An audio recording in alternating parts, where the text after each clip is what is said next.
안녕하세요. 반갑습니다. 오늘 여러분들이랑 같이 알아볼 내용은 이동평균선 기본 이론에 대해서 좀 설명을 해드릴 생각이고요.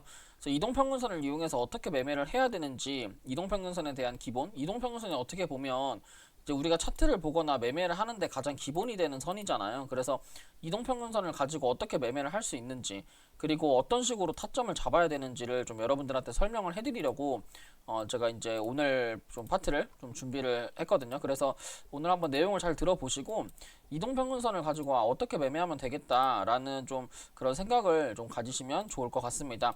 일단 이동평균선이라고 하는 것 자체를 좀 기술적인 얘기, 좀 원론적인 얘기를 좀 먼저 해보면 이동평균선이라고 하는 거는 뭐냐면 이동평균선은 어떻게 보면 이제 주가가 그러니까 뭐 예를 들어서 이동평균선 5일선이다 뭐 혹은 21선이다 그러면 5일 동안의 평균 그러니까 일정 가격의 위아래 평균의 가격을 계산을 해가지고 이거를 이제 선으로 수치화한 거를 말해주잖아요, 보조지표로. 그래서 이동평균선 같은 경우는 사실은 이제 일정 기간 동안의 가격을 지표로 나타내 주는 거라서 어떻게 보면 이거는 좀 후행성인 성향이 좀 강합니다. 그런데 단기적인 차트, 그러니까 단기적인 흐름, 예를 들어서 뭐 7일선, 그다음에 뭐 21선, 61선, 뭐 이렇게는 7일선, 21선은 좀 단기적인 성향, 그러니까 후행성인 성향이 좀 강하고요. 사실은 61선, 그 다음에 121선, 뭐 241선, 혹은 뭐 이 라인 같은 경우는 어떻게 보면 좀 선행성 성향이 좀 강한 지표예요. 그러니까 이게 똑같은 이평선인데 왜 얘는 후행이고 얘는 선행이냐 이렇게 이제 말씀하실 수가 있는데 두 개의 차이가 뭐냐면 예를 들어서 이동평균선이 뭐 이런 이제 매직 에덴이라고 하는 종목을 한번 봐볼게요. 매직 에덴이라고 하는 종목을 보시면 지금 자리가 여기 이제 빨간 색깔, 그 검정 색깔, 빨간 색깔, 주황 색깔, 파란 색깔, 이제 이 갈색깔이 있는데 얘가 7일선, 21선, 61선, 121선, 241선이에요. 자, 보시면 241선 같은 경우에는 어떤 식으로 움직이냐면 241선 위로 쭉 주가가 올라가던 내려가던 같은 방향으로 계속 올라가고 있는 이런 모습을 좀 보여주고 있고 121선 같은 경우도 올라가던 내려가던 계속 이런 식으로 같은 방향으로 가는 모습을 보여주고 있어요. 그런데 61선도 어떻게 보면 같은 방향으로 계속 주가가 61선을 이탈하더라도 그리고 올라가더라도 여기서 강하게 돌파가 나오더라도 사실 이렇게 변하는 값이 60일 동안의 기준의 값이기 때문에 그렇게 뭔가 크게 움직이진 않아요. 그러니까 어떻게 보면 이런 이제 이평선 같은 경우에 방향이 정해져서 상승을 하거나 아니면 하락 쪽으로 방향이 완전히 정해져 버리면 사실은 이제 후행성, 그러니까 바로바로 바뀌는 가격보다는 계속해서 우상향을 하거나 우하향을 하면서 뭔가 이제 지지와 저항의 역할을 해주기 때문에 사실 100% 후행이다라는 말보다는 이제 장기 이평선, 그러니까 61선 이상, 61선, 121선, 241선은 좀 선행의 느낌이 좀 강하다, 이렇게 좀 보는 게, 선행이라고 하는 게 이제 주가가 내려가더라도 지지를 해주는 그런 선행의 이제 지지선이라고 보시는 게 좀 좋을 것 같고요.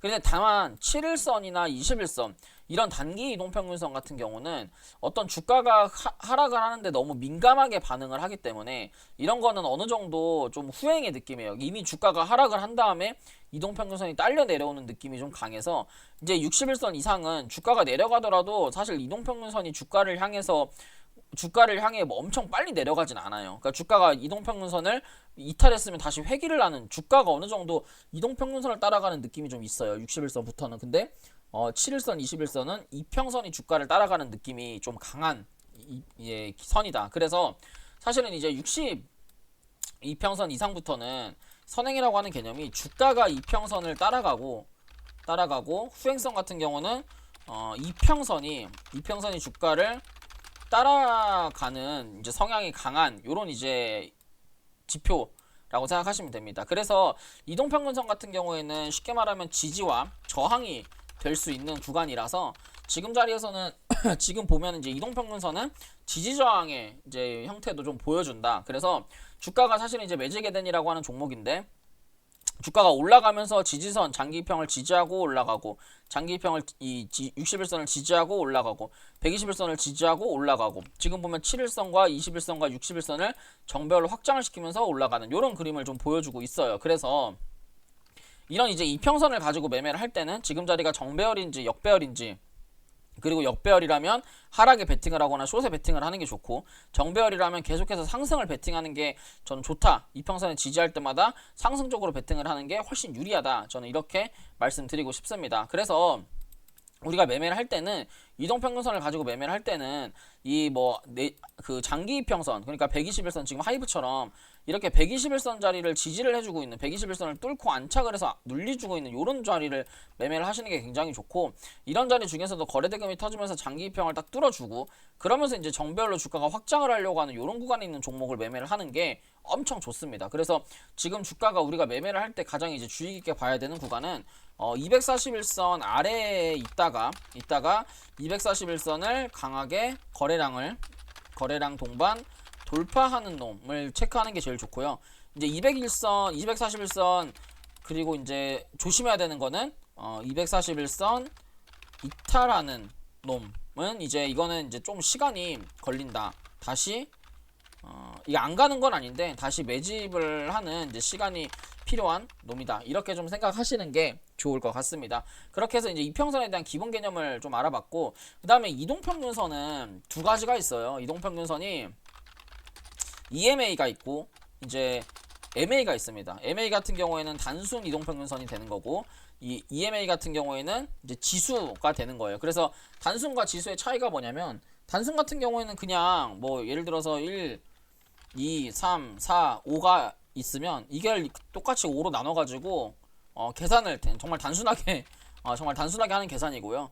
지수 같은 경우는 보면은 이제 뭐 1 더하기 2 더하기 3 더하기 4 더하기 5를 뭔가 이제 그 앞에 거, 그러니까 지금 거부터 조금 이제 이 가중을 주는 거예요. 그래서 이게 지수 이평이랑 가중 이평이 좀 다른 말인데, 지수는 조금 더 민감하게 좀 반응을 해주는 거라서 약간 복잡한 좀 수식이 좀 있습니다. 그래서 지수선이 현재 주가를 다 좀 더 정밀하게 현재 주가를 더 잘 반영하는 그런 지표라고 생각하시면 되고, 단순 같은 경우는 그냥 정말 단순하게 나누는 지표라고 나누는 계산값이라고 생각을 하시면 돼요. 그래서 이렇게 생각하시면 돼서, 그래서 EMA 같은 경우는 약간의 후행성이고, 단순 같은 경우는 후행이 아니라 약간 좀 선행이 되는 선행성 성향이 강하다. 이렇게 생각하시면 될 것 같습니다. 그래서 여러분들, 저는 이제 EMA를 써요. 약간 후행성의 좀 느낌을 가진 EMA 선을 쓰는데, 여러분들은 MA, 그러니까 여러분들 입맛에 약간 두 개 차트를 좀 넣어보시고, 예를 들어서 이제 선을 하나 비교를 해보면 뭐 같이 올라가는 구간에서도 21선, 똑같은 21선도 약간 완만하게 올라갈지, 아니면 경사를 두면서 급하게 올라갈지 차이가 있거든요. 그래서 여러분들이 그 EMA랑 MA랑 차트를 좀 넣어보시고, 자, 넣어볼게요. MA 같은 경우에 빨간 색깔로 EMA 같은 경우에 넣어놨는데, MA 같은 경우에는 파란 색깔로 제가 한번 넣어보면 이게 지표값이 좀 있죠. 이렇게 다르죠. 그래서 보면은 이게 빨간 색깔 선이 보시면 좀 이렇게 완만하게 올라가는 게, 그러니까 이 주가를 따라서 올라가거든요. 근데 이 파란 색깔 실선은 그냥 얘만 이렇게 올라가요. 얘만 이렇게 올라가서 주가를 사실 이제 별로 주가의 영향을 받지 않아요, 이 선들이. 그래서 단순 같은 선은 좀 단타 매매하기는 어렵고, 중장기 매매할 때나 스윙 매매할 때 잘 맞고, 단순 이 지수 이동평균선은 단타를 할 때 좀 잘 맞는, 좀 단타를 할 때 성향이 좀 맞는 그런 이제 지표선이다. 이렇게 생각하시면 될 것 같아요. 그래가지고 이게 이제 우리가 매매를 하면서 그 이동평균선에 대한 기본 개념을 좀 알아봤고요. 그럼 이거를 가지고 어떻게 매매를 해야 하냐면, 우리가 매매를 할 때는 무조건 골든크로스 정배열에 있는 구간에서 매매를 해야 돼요. 5일선, 21선, 61선, 이런 121선, 241선에 있는 정배열에 대한 매매를 해야 되고, 정배열 자리에서는 주가가 정배열로 확장을 하면서 이 이평선들이 내려올 때마다 이렇게 닿을 때마다 매매를 하면 돼요. 그냥 정말 간단하게 이평선이 닿을 때 매매를 하면 되는구나 라는 생각을 하시면 됩니다. 주가가 이렇게 상승을 할 때는 다른 거 다 필요 없이 주가가 이런 식으로 상승을 하는 흐름을 보여줄 때는 있잖아요. 이 이평선에 닿을 때 그냥 매매를 계속하면 돼요. 이평선에 주가가 시세를 내고 이평선 안착하고 슈팅 나고 안착하고 슈팅 나는 이런 식의 이제 매매를 좀 하시면 되고, 그러고 나서 이제 주가가 상승을, 그러니까 지금 보면은 다른 뭐 매직의댕 같은 것도 보면 1시간 봉을 보던 15분 봉을 보던 이런 식으로 상승을 하는 흐름일 때는 이평선을 기준으로 상승이 나왔다가 회귀를 했다 올라갔다 회귀를 했다 올라갔다 이렇게 하거든요. 그래서 수렴했다 상승했다 수렴했다 상승하는 흐름이 있기 때문에 이건 여러분들이 잘 체크해가지고 매매하시면 되고, 이게 우리가 매매를 할 때 그럼 선물 같은 건 어떻게 하면 될까요? 이평선이랑 주가가 이격도가 많이 벌어져 있으면 안 하면 되고, 이평선이랑 주가가 많이 붙어 있다. 그럼 이럴 때 이제 롱을 치는 거예요. 롱을 치거나 현물 매수를 하는 겁니다. 그래서 무조건 이평선이랑 이격도를 무조건 봐야 되고, 주가가 상승을 하는, 그러니까 주가가 지금 골든 크로스의 개념이든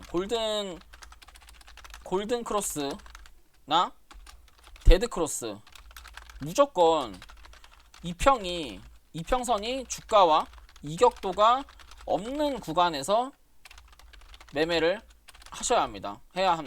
그래서 무조건 그 골든 크로스가 되는, 그러니까 상승을 하는 흐름이든 하락을 하는 흐름이든 무조건 이평선에 이제 닿는 이격도가 없는 구간에서 매매를 해야 되고, 만약에 골든 크로스에서 이평선이 골든 크로스에서 이평선이 이격도가 없다. 그러면 이때는 이제 롱을 치는 거고, 롱이나 현물 매수. 그 다음에 데드 크로스에서 이격도가 없음. 그러면 숏을 치는 거죠. 없음. 그러면 이제 이 자리는 완벽한 숏의 타점이 되는 겁니다. 그게 무슨 말이냐면, 예를 들어서 이게 이제 상승을 하는 흐름이, 하락을 하는 흐름인데 21선, 이게 빨간 색깔이 21선이거든요. 21선을 기준으로 주가가 쭉 내려가는데 이렇게 닿아요. 이격도가 없죠. 그러면 이제 추세가 하락하는 추세이기 때문에 숏을 치는 겁니다. 이렇게 숏 이렇게 치는 거예요.